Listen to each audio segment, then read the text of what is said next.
If you're anything like us, you have pretty high expectations when you walk into a full-service restaurant. Anthony Minghella's star-studded and sweeping 1999 adaptation of Patricia Highsmith's murder mystery novel, The Talented Mr. and the things that you expect don't seem like too much to ask, especially for the prices some of them are charging. If you're heading to your favorite sit-down restaurant, you expect a comfy table, an enjoyable atmosphere, and good service. Ripley is a lush period piece that takes its time unraveling the story of young grifter named Tom Ripley, Matt Damon, as he attempts to claw his way into the upper classes by whatever means necessary. After a case of mistaken identity opens a set of fancy doors for Tom into the wealthy shipping magnate Greenleaf family, the story shifts from New York City to the fictional Italian town of Mongibello, where Tom worms his way into the extravagant life of Dickie Greenleaf, Jude Law.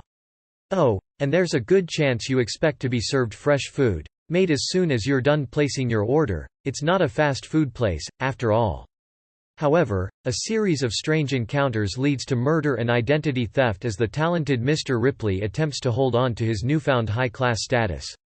Featuring a dazzling array of performances from Gwyneth Paltrow as Dickie's put-upon girlfriend, Marge Sherwood, Cate Blanchett's simpering socialite, Meredith Logue, and a powerhouse performance from Philip Seymour Hoffman as Dickie's brash friend, Freddie Miles. The Talented Mr. Ripley is a thriller wrapped in a drama that often feels more like a play than a movie.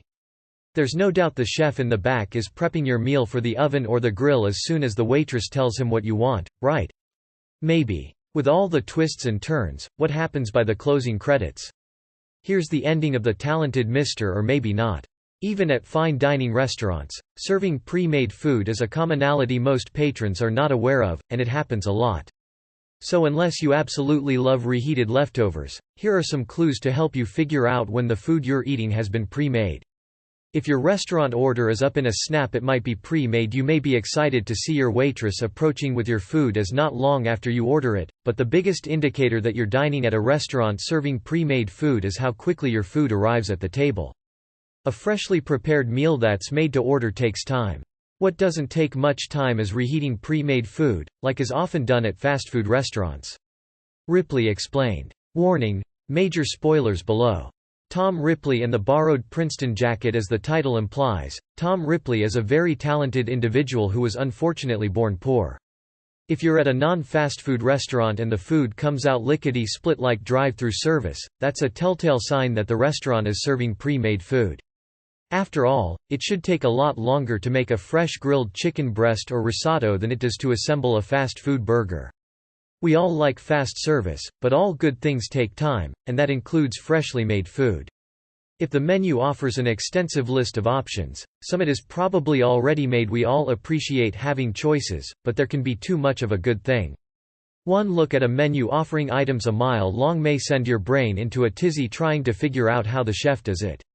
Well, here's a little secret: he probably doesn't. An extensive menu means the chef has to have all those ingredients on hand, which make it difficult to guarantee freshness along with timeliness. Can you imagine sifting through the ingredients for 100 different entrees, and then trying to cook them all at once?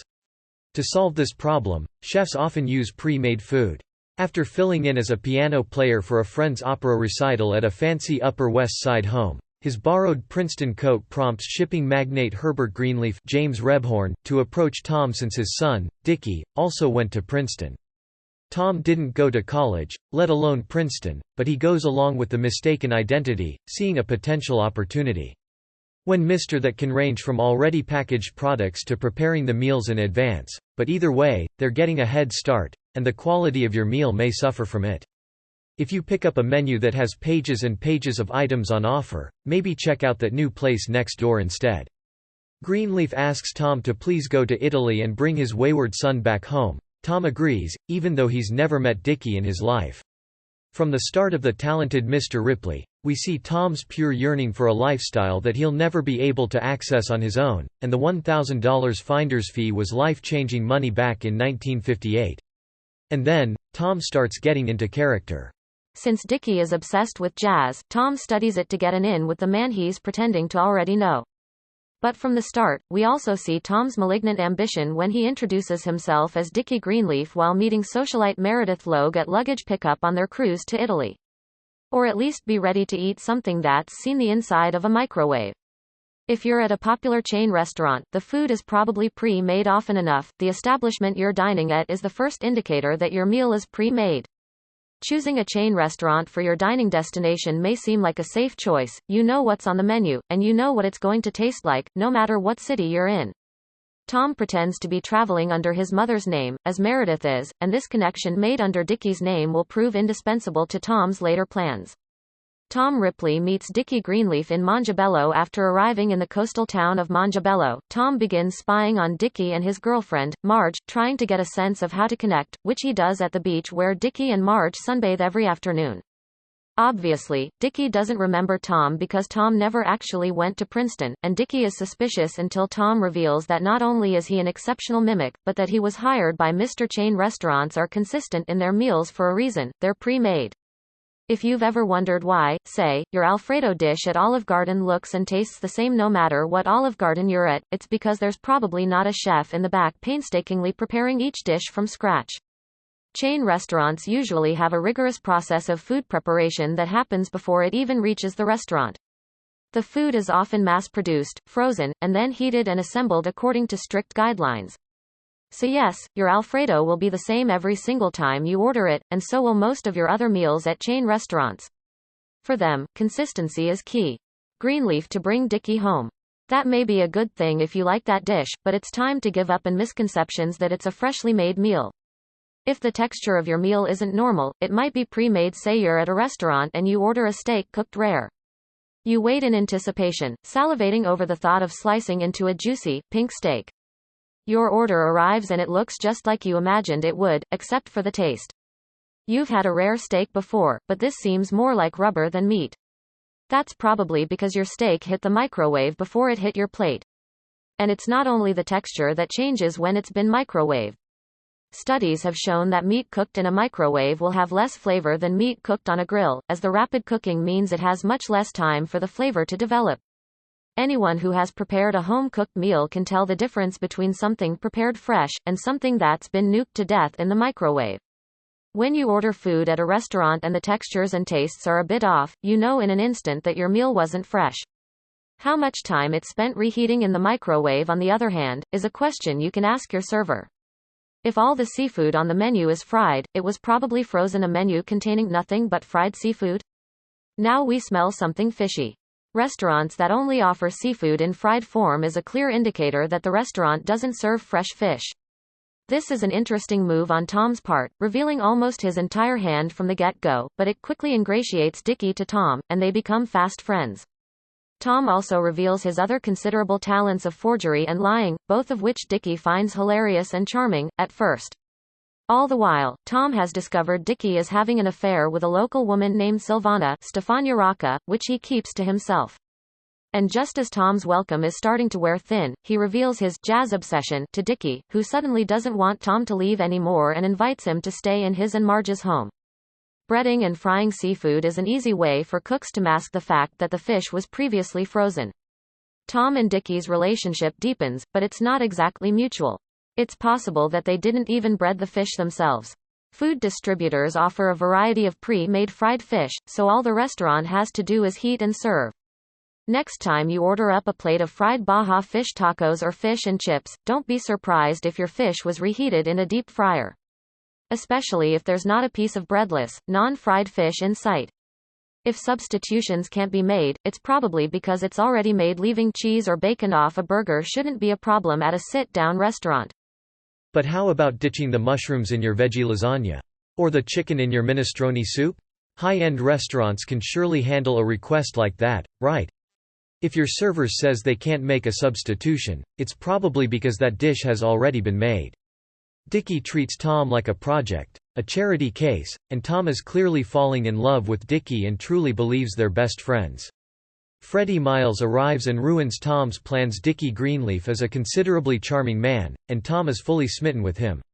One evening, as they play chess with Dickie in the bath and Tom sitting alongside, Tom makes a significant move to take their relationship to the next level. He asks if he can join Dickie in the tub. Think about when you make these meals at home. You don't make single portions, and neither do the restaurants. Making certain menu items fresh from scratch would take a great deal of time, not to mention slow down service. So if you notice that certain menu items can't be substituted, odds are they're prepared it in advance, and reheated when you order. If your food tastes like freezer burn, it may have been pre-made. Anyone who has prepared a frozen dinner can easily attest to the flavors of freezer burn. They can also detect it when a restaurant serves it. Freezer burn changes the composition of your food, resulting in off flavors, textures, and colors. This is especially noticeable when eating meat. Before you even have a chance to bite into the steak your waiter just placed in front of you, check to see if there are some grayish spots. If so, that's freezer burn. That means it's been frozen, and it may have been cooked before it hit the freezer. Dickie is taken aback, but he doesn't seem upset at the confirmation that Tom is gay. And Tom makes no secret of staring at Dickie's fully nude body. But things quickly start falling apart for Tom. They soon meet up with Dick's friend, Freddie Miles, a flamboyant and wealthy playboy who matches Dickie beat for beat in a way Tom never could. Freddie sees through Tom's attempts at social climbing and dismisses him. Needless to say, Tom is fully threatened by Freddie by this point, but things are about to get even worse for Ripley. Tom violates Dickie's personal space by dressing up in his clothes and dancing around like a burlesque performer, and worse, Dickie walks in on him doing it. Dickie's patience is officially wearing thin, and the fact that Freddie is downstairs only makes Tom more anxious and upset. The next day, during a boating trip, Marge explains to Tom that Dickie is inconstant with both his male and female relationships, and that he mustn't take it personally. But when Freddie catches Tom watching Marge and Dickie having sex on board, it's the beginning of the end for Tom's time in the circle. Things take a murderous turn in the talented Mr. Ripley during Mongibello's festival of La Madonna. The body of Dickie's secret lover, Silvana, washes to the surface of the bay. She'd killed herself because Dickie got her pregnant and wouldn't help her get an abortion, which Tom eventually finds out. Tom then offers to take the blame for Dickie, a last-ditch effort to stay ingratiated with his friend, but Dickie is fully over Tom. Also, since Tom doesn't know how to ski, he's no longer invited to Dickie and Freddie's Cortina trip, so as a consolation prize, Dickie invites Tom to San Remo's Jazz Festival, which will be their last hurrah. In the meantime, Mr. Greenleaf, who's been financing Tom's trip, has also written to say Tom's gravy train is over, especially since he never brought Dickie home. At the jazz festival, Dickie needles Tom into admitting that he never went to Princeton and has been mooching off the family all this time. Apparently, Dick and Marge had a bet about it, crushing Tom's belief that he had an ally in Marge. The next day, Dickie takes Tom out on a boat trip so he can pick his new digs from the water, and while out on the bay, he reveals that he's going to marry Marge. At this news, Tom begins crying and suggests that it should be him marrying Dickie, not Marge. Their fight escalates to terrible words and blows, resulting in a prolonged and gruesome battle, which ends in Dickie's death after Tom hits him square across the face with a boat oar. After killing Dickie, Tom spoons his body as the boat fills with blood. Tom Ripley becomes Dickie Greenleaf after salvaging all of Dickie's things and sinking the boat. A waterlogged and panicked Tom Ripley returns to his hotel with the mind to immediately check out, but that's when the concierge mistakes him for Dickie. Tom had already been practicing Dickie's signature and handwriting, so he takes it to the next level by fully beginning to impersonate Dickie. In Rome, he sends himself letters as both Tom and Dickie to set up a paper trail. Tom goes back to Mongibello with Marge's favorite perfume, as well as a forged letter from Dickie breaking up with her and telling her he's moving to Rome for now and then going north. Marge believes she scared Dickie away by pressuring him to get married, and Tom lets her believe it. But it's back in Rome where Tom Ripley's dangerous game gets even more complicated when he runs into Meredith Logue and finds out she knows Freddie and of Marge. Since Meredith thinks Tom is Dickie, he woos her, even as he knows they'll never be able to be together thanks to his lies. Tom accompanies Meredith to the opera, Tchaikovsky's Eugene Onegin, which features a murder very much like Dickie's, where they run into Marge and her friend, Peter Smith Kingsley Jack Davenport, who has an instant connection with Tom. But thanks to Tom's double dealings with Meredith, Marge fully believes that Dickie is alive and in Rome, and Tom has to scramble to keep the ruse going. Things get so complicated that the next day, he invites Meredith for coffee at 10:15 a.m. as Dickie, and as Tom, he invites Marge and Peter to the same spot at 10:30. Tom Ripley gets deeper into trouble by inviting Marge under the guise of Tom, and Meredith, under the guise of Dickie, to a coffee shop, Ripley manipulates the two women into accidentally meeting and discussing their lives, which convinces Marge that Dickie is still alive, setting up a perfect alibi for Tom's future machinations. But in the meantime, Freddie Miles is suspicious of Tom and thinks he had something to do with Dickie's disappearance and erratic behavior. After Freddie discovers that Tom is pretending to be Dickie, Tom bludgeons him to death and then dumps his body out in the countryside.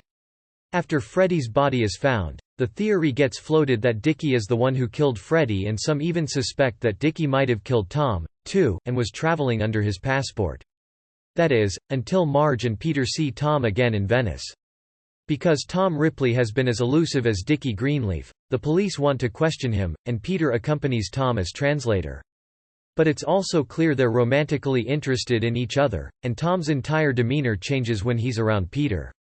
The police end up bullying Tom quite a bit, but they ultimately reveal a suicide note from Dickie, in actuality, forged by Tom, that implies Dickie killed himself and Freddie. Things take another positive turn for Tom when Marge comes to confront Dickie, and talks to him through the door of Tom's apartment. Here, she confronts Dickie and tells him how badly he's broken her heart and that she wants nothing to do with him ever again. Marge confronts Tom Ripley in Venice. Tom cashes the last of Dickie's money that he can safely withdraw and sets himself up in an incredible villa on Venice's Grand Canal. Marge comes to stay with Tom since he has more space, and Tom gives Peter a key so he can let himself in later after Marge has gone to sleep. But Tom's plans are foiled when Marge finds all of Dickie's rings and jewelry in Tom's bureau. Caught, Tom puts a straight razor in his bathrobe pocket and plans to murder Marge, when Peter shows up much earlier than expected. The moment Peter shows up, Tom's demeanor changes once again, and he fully gaslights Marge, who now believes that Tom killed Dickie and Freddie both. At the same time, Mr. Greenleaf himself has journeyed to Venice with a private investigator, Mr. Macaron, Philip Baker Hall, to get to the bottom of the sordid Dickie business. When Mr. Greenleaf wants to meet Tom alone, Tom thinks he's been found out. Instead, the Pie informs him that Dickie once almost killed a classmate at Princeton, and this is why his dad sent him away to Italy. The Pie also brings up Sylvana's drowning as motivation for Dickie disappearing, and that he believes Dickie killed both Freddie and himself. Better still, Mr. Greenleaf plans on leaving Tom some of Dickie's money. Tom appears to have gotten away with it all, except Marge doesn't believe him, attacking him before leaving Venice back to America. Tom Ripley's almost happy ending. Tom and Peter have fully begun dating, and Peter invites him to Athens by boat. Tom looks so happy and relaxed with Peter, and while they have separate rooms, they're visiting each other every night, until Tom runs into Meredith Logue. She's still smitten with Tom Dickie but also angry at the mess he left behind that she got dragged into. Tom kisses her, and both her family and Peter witness it. When Peter confronts him, we see Tom make a choice. Meredith is with her entire family. Peter is alone. The choice is simple. Near the end of the film, Tom asks Peter to tell him the things he loves about the talented Mr. Tom Ripley, and his list is lovely and long. Tom responds, "I always thought it would be better to be a fake somebody than a real nobody," and Peter reminds Tom that he's not nobody.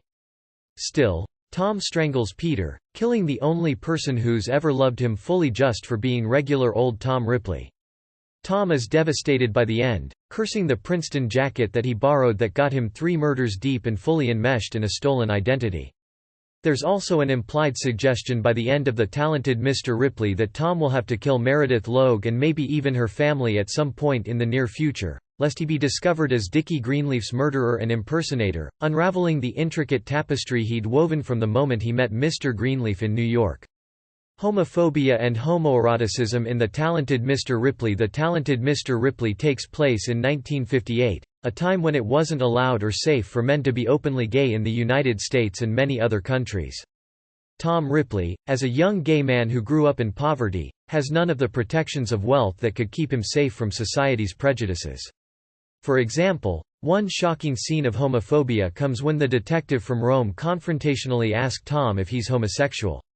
Still, Tom's fascination with men, in particular, Dickie Greenleaf, is explored beautifully and compassionately in the movie through long camera glances, as well as the nuanced performances by Matt Damon and Jude Law.